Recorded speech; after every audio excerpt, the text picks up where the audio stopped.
सवाल है आपकी स्क्रीन पर और आपको यहां पर बताना है साथियों कि निम्नलिखित में से कौन सा जल निकाय अंडमान और निकोबार को अलग करता है। तो आपका राइट आंसर साथियों क्या हो सकता है, यहां पर देखिएगा और मुझे बताइएगा कि आपका सही जवाब यहां पर किस ऑप्शन के साथ जाएगा। क्या हो सकता है आपका बिल्कुल करेक्ट आंसर। तो अगर आपका जवाब साथियों यहां पर है 10 डिग्री चैनल, तो मैं कहूंगा बिल्कुल सही आपका जवाब है। यानी कि साथियों अंडमान और निकोबार को जो अलग करता है वो 10 डिग्री चैनल करता है। आपसे पूछा जाता है 8 डिग्री चैनल के बारे में और 9 डिग्री चैनल के बारे में। 10 डिग्री चैनल तो आपने जान लिया है। आप लोग ध्यान रखेंगे साथियों, जो मिनिकाय और मालदीव है, यानी कि मिनिकाय और मालदीव के द्वीपों को अलग क्या करता है, तो 8 डिग्री चैनल अलग करता है। 8 डिग्री उत्तरी अक्षांश भी कह सकते हैं। उसके अलावा साथियों लक्षद्वीप समूह से मिनिकाय द्वीप को अलग करता है 9 डिग्री चैनल अलग करता है, यानी कि 9 डिग्री उत्तरी अक्षांश करता है। और 10 डिग्री के बारे में तो मैंने आपको बता ही दिया है। चलिए भाई साहब, उसके बाद देखिए नेक्स्ट नंबर का सवाल है आपकी स्क्रीन पर कि भारतीय संविधान के स्वतंत्रता, समानता और बंधुत्व के आदर्श कहां से लिए गए। ये सवाल बहुत आपसे पूछा जाता है। तो ये फ्रांस के संविधान से लिए गए, यानी कि फ्रांसीसी संविधान से लिए गए हैं। उसके अलावा आप लोग क्या क्या ध्यान रखेंगे कि रूसी संविधान से अपनाई गई महत्वपूर्ण विशेषताएं कौन सी। यानी कि देखिए रूस के संविधान से लिया गया है मौलिक कर्तव्य, प्रस्तावना में न्याय, अन्याय के आदर्श सामाजिक, आर्थिक और राजनीतिक हैं। अमेरिका के संविधान से क्या लिया गया है, तो मौलिक अधिकार लिए गए हैं और न्यायपालिका की स्वतंत्रता, ये भी साथियों अमेरिका के संविधान से लिए गए हैं। ठीक है ना। प्रस्तावना में न्याय के आदर्श, ये भी आपके साथियों रूस के संविधान से लिए गए हैं। और आप लोग ध्यान रखेंगे स्वतंत्रता, समानता और बंधुत्व के आदर्श कहां से लिए गए हैं, तो फ्रांस के संविधान से लिए गए हैं। ये जानकारी, ये बात आप लोग साथियों यहां पर ध्यान रखेंगे भाई। बहुत बढ़िया, वेरी गुड क्लास। अगला सवाल है आपके स्क्रीन पर कि भारतीय अंतरिक्ष अनुसंधान संगठन यानी कि ISRO, Indian space research organisation, इसके द्वारा विकसित पहला सैन्य संचार उपग्रह साथियों कौन सा था। तो इसका नाम था रुक्मणी। क्या इसका नाम था साथियों, रुक्मणी इसका नाम था। ये आपका बिल्कुल सही जवाब है। यानी कि इसरो के द्वारा विकसित पहला सैन्य संचार उपग्रह का नाम क्या था, तो रुक्मणी था, जिनका आंसर यहां पर डी मैं कहूंगा बिल्कुल करेक्ट है। कोणार्क का सूर्य मंदिर किसके यानी कि इसके लोकप्रिय नाम से जाना जाता है, तो किस नाम से जाना जाता है साथियों कोणार्क का सूर्य मंदिर। आप लोग ध्यान रखेंगे ब्लैक पैगोडा के नाम से जाना जाता है। क्या ब्लैक पैगोडा के नाम से जाना जाता है। अगर बात करें ये कहां पर है साथियों, तो आप लोग ध्यान रखेंगे ये ओडिशा में है। ठीक है ना। ये मंदिर कहां पर है, तो ये मंदिर ओडिशा में है। उसके बाद देखिए दिल्ली में स्थित जो हुमायूं का मकबरा है, ये किसके द्वारा बनवाया गया मुझे बताइए। तो हुमायूं का मकबरा भी साथियों आप लोग यहां पर देख सकते हैं। तो हुमायूं का मकबरा किसके द्वारा बनवाया गया था, जो कि कहां पर स्थित है, दिल्ली में स्थित है। चलिए गुलबदन बेगम के द्वारा, बीगा बेगम के द्वारा, हमीदा बेगम के द्वारा या महम बेगम के द्वारा। तो हमीदा बेगम के द्वारा साथियों हुमायूं का मकबरा बनाया गया था। सही जवाब जिनका भी है ऑप्शन नंबर सी के साथ मैं कहूंगा आपका आंसर बिल्कुल करेक्ट है। नेक्स्ट नंबर का सवाल है आपकी स्क्रीन पर कि भारत के संविधान के किस भाग में संघ की कार्यपालिका के प्रावधान साथियों शामिल है मुझे बताइए। तो किस भाग की बात चल रही है, भाग 5 की बात चल रही है। यहां पर अगर बात करें साथियों, इसको अगर देखें तो बहुत अच्छे तरीके से आपके यहां पर समझ में आएगा। देखिए अगर यहां पर हम बात करते हैं किसकी, अगर हम भाग 1 की बात करते हैं, यहां पर लिखा हुआ है साथियों भाग 1।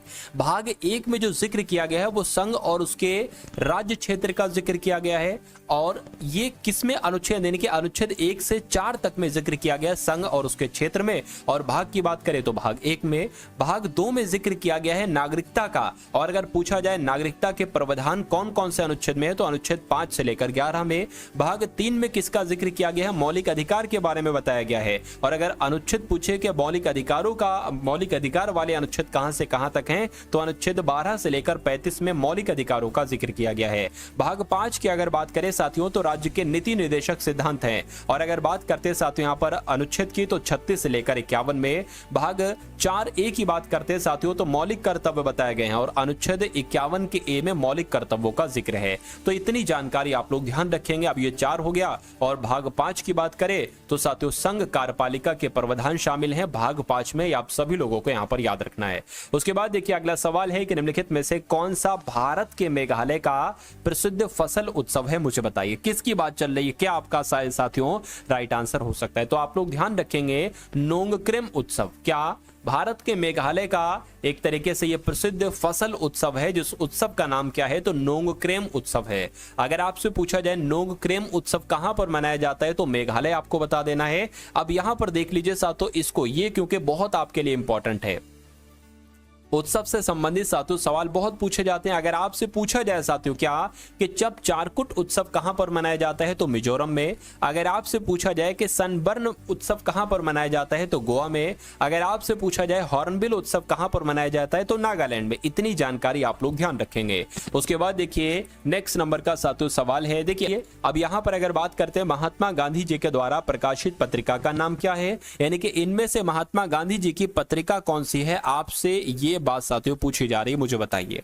चलिए तो यंग इंडिया की अगर बात करें साथियों किसके द्वारा प्रकाशित पत्रिका है तो ये महात्मा गांधी जी के द्वारा प्रकाशित पत्रिका है। ये आप सभी लोग यहां पर याद रखेंगे, ठीक है ना। चलिए उसके बाद देखिए नेक्स्ट नंबर का सवाल है आपकी स्क्रीन पर और आपसे यहां पर पूछा जा रहा है कि भारत का राष्ट्रीय खेल दिवस किस खिलाड़ी के जन्मदिन के साथ मनाया जाता है। यानी कि जो अगर बात करते हैं राष्ट्रीय खेल दिवस साथियों मनाया कब जाता है तो आप सभी को मालूम होना चाहिए 29 अगस्त को। क्या अगर हम बात करें साथियों भारत का राष्ट्रीय खेल दिवस कब मनाया जाता है तो 29 अगस्त को मनाया जाता है, ठीक है ना। पहली बात तो ये आप सभी लोगों को याद रखना है। और 29 अगस्त को किसका जन्म हुआ था साथियों तो मेजर ध्यानचंद का जन्म हुआ था, यानी कि इनके जन्म दिवस पर ही राष्ट्रीय खेल दिवस के रूप में साथियों मनाया जाता है, ये आपको ध्यान रखना है। उसके बाद देखिए अगला सवाल है आपकी स्क्रीन पर और आपसे पूछा जा रहा है कि किस भारतीय राज्य में सबसे बड़ी तटीय रेखा है। तो सबसे बड़ी तटीय रेखा के बारे में आपसे यहां पर पूछा जा रहा है, मुझे बताइए। चलिए तो अगर साथियों आपका राइट आंसर यहां पर है गुजरात तो मैं कहूंगा कि आपका राइट आंसर जो यहां पर है साथियों वो बिल्कुल करेक्ट हो जाता है। देखिए अगर आपसे सवाल पूछा जाए, क्या सवाल पूछा जाए कि दक्षिण भारत में सबसे लंबी तटीय रेखा किसकी है तो आपको आंध्र प्रदेश बताना है। क्या आपको आंध्र प्रदेश बताना है क्योंकि दक्षिण भारत में सबसे लंबी तटीय रेखा आंध्र प्रदेश की है। अगर हम बात करते हैं आंध्र प्रदेश को तो भारत का कोहिनूर कहा जाता है। क्या कहा जाता है, अगर आपसे सवाल क्या पूछा जाए, अगर आपसे पूछा जाए कि भारत का कोहिनूर किसे कहा जाता है, क्या भारत का कोहिनूर किसे कहा जाता है तो साथियों आंध्र प्रदेश को भारत का कोहिनूर कहा जाता है, आप लोग ध्यान रखेंगे। अगर आपसे पूछा जाए कि पंचायत राज व्यवस्था को लागू करने वाला दक्षिण भारतीय राज्य कौन सा था, ठीक है ना, पहला दक्षिण भारतीय राज्य तो साथियों आंध्र प्रदेश था। इतनी बात आप लोग ध्यान रखेंगे।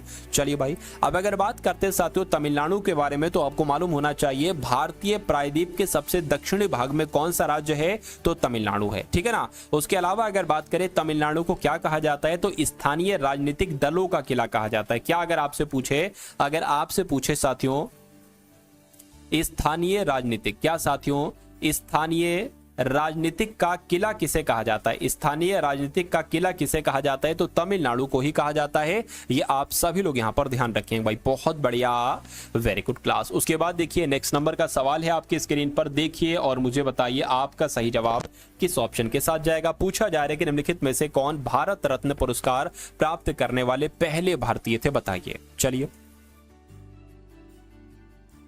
तो यहां पर अगर साथियों बात करते हैं कि क्या आपका सही जवाब हो सकता है तो जिनका भी आंसर यहां पर चंद्रशेखर वेंकट रमन है तो मैं कहूंगा आपका आंसर बिल्कुल करेक्ट हो जाएगा क्योंकि भारत रत्न पुरस्कार प्राप्त करने वाले पहले भारतीय कौन थे साथियों, वेंकट रमन थे, चंद्रशेखर वेंकट रमन थे। अब यहां पर देखिए कुछ बहुत ही महत्वपूर्ण चीजें हम लोग साथियों यहां पर देख लेते हैं जो आपके एग्जाम में साथियों आपसे यहां पर पूछी जा सकती हैं। चलिए भाई अगर आपसे सवाल पूछे भारत रत्न भारत गणराज्य का कैसा पुरस्कार है तो सर्वोच्च पुरस्कार है, यानी कि भारत रत्न ये भारत गणराज्य का सर्वोच्च नागरिक पुरस्कार है, इससे ऊपर कोई पुरस्कार नहीं है। मतलब भारत रत्न को पेश किया गया तो 2 जनवरी 1954 को पेश किया गया, बिल्कुल सही है, बहुत इंपॉर्टेंट फैक्ट है साथियों। और यहां से ये समझ लीजिए एक एक सवाल आपसे चुन चुन के पूछा जाता है। उसके अलावा देखिए भाई भारत रत्न के पहले 3 प्राप्तकर्ता यानी कि ऐसे 3 व्यक्ति जिनको भारत रत्न सबसे पहले दिया गया था तो राजगोपालाचारी को, किसको साथियों, राजगोपालाचारी को, उसके अलावा साथियों राधा कृष्णन को, एस राधा कृष्णन को और उसके अलावा साथियों सीवी रमन को। इतनी बात आपको ध्यान रखना है। उसके बाद देखिए भारत रत्न प्राप्त करने वाले पहले व्यक्ति कौन थे साथियों तो चक्रवर्ती राजगोपालाचारी थे, सी राजगोपालाचारी। और भारत रत्न प्राप्त करने वाले पहले वैज्ञानिक कौन थे साथियों, इनको 1954 में पुरस्कार दिया गया था और यह सीवी रमन इनका नाम था। यह भारत रत्न पुरस्कार प्राप्त करने वाले पहले वैज्ञानिक थे। उसके अलावा अगर आपसे पूछा जाए कि भारत रत्न पाने वाले पहले प्रधानमंत्री कौन थे? इनको 1955 से नवाजा गया था भारत रत्न से। तो पहले प्रधानमंत्री कौन थे साथियों? पंडित जवाहरलाल नेहरू थे। कौन थे? पंडित जवाहरलाल नेहरू थे। भारत रत्न प्राप्त करने वाले पहले राष्ट्रपति कौन थे साथियों? तो 1962 में इनको दिया गया था, डॉक्टर राजेंद्र प्रसाद को ये भारत रत्न प्राप्त करने वाले पहले राष्ट्रपति थे। उसके अलावा अगर बात करें मरणोपरांत भारत रत्न पाने वाले पहले व्यक्ति साथियों कौन थे? तो लाल बहादुर शास्त्री थे, ये भी आपको मालूम होना चाहिए। और भारत रत्न पाने वाली पहली महिला कौन थी? तो इंदिरा गांधी को दिया गया था 1971 में। भारत रत्न पाने वाले पहले विदेशी कौन थे? तो खान अब्दुल गफ्फार खान थे, 1987 में इनको दिया गया था। उसके बाद देखिए भारत रत्न पाने वाले दूसरे विदेशी कौन थे? तो नेल्सन मंडेला थे, 1990 में इनको दिया गया। तो इसका स्क्रीनशॉट खींच लीजिए। स्क्रीनशॉट नहीं साथियों, इसका पूरा पीडीएफ मैं आपको दे दूंगा। जो टिक लगा हुआ है, जैसा राइट आंसर पर टिक लगा है, ये भी आपको मिल जाएगा। तो टेलीग्राम ग्रुप है डिस्क्रिप्शन में, देखिएगा तो टेलीग्राम ग्रुप को साथियों तुरंत ज्वाइन कर लीजिएगा।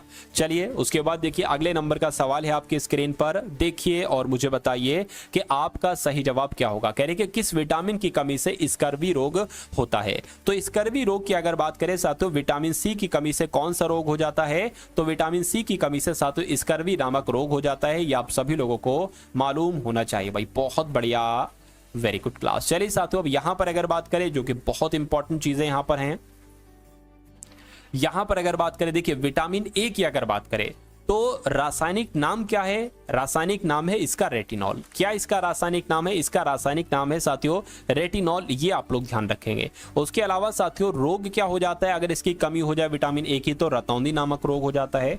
अगर विटामिन B1 की बात करेंगे तो विटामिन B1 का रासायनिक नाम क्या है साथियों? थायमिन है। क्या है? थायमिन है। अगर विटामिन B1 की कमी हो जाए तो कौन सा रोग हो जाता है साथियों? बेरी बेरी रोग हो जाता है। ठीक है। विटामिन सी की अगर बात करते हैं, विटामिन सी का रासायनिक नाम क्या है? एस्कॉर्बिक अम्ल है।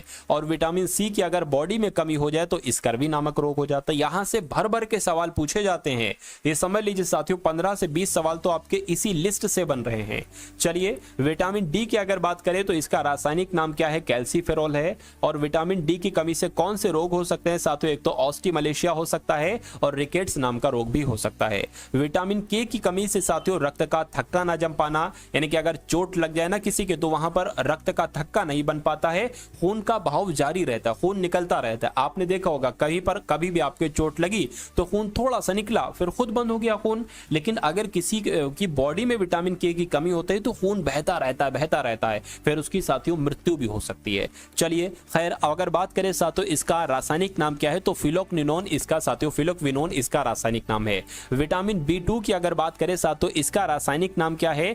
तो रिबोफ्लाविन इसका साथियों रासायनिक नाम है। त्वचा फटने लगती है अगर इस विटामिन की कमी हो जाती है। तो इतनी जानकारी आपको मिली। उसके बाद देखिए अगला सवाल है साथियों, और आज की इस वीडियो का अंतिम सवाल भी है आपकी स्क्रीन पर। यहां पर अगर बात करें कि निम्नलिखित में से कौन सा विद्युत प्रतिरोध की इकाई है? तो विद्युत प्रतिरोध की इकाई साथियों क्या है? विद्युत प्रतिरोध की इकाई क्या है साथियों? ओम है। तो जिनका भी आंसर यहां पर ऑप्शन नंबर डी के साथ है, मैं कहूंगा आंसर आपका क्या है साथियों? बिल्कुल करेक्ट है। चलिए तो सही, बहुत बढ़िया, वेरी गुड क्लास। कैसी लगी आपको क्लास? एक बार कमेंट सेक्शन में आप लोग जरूर बताइएगा साथियों इस वीडियो के बारे में।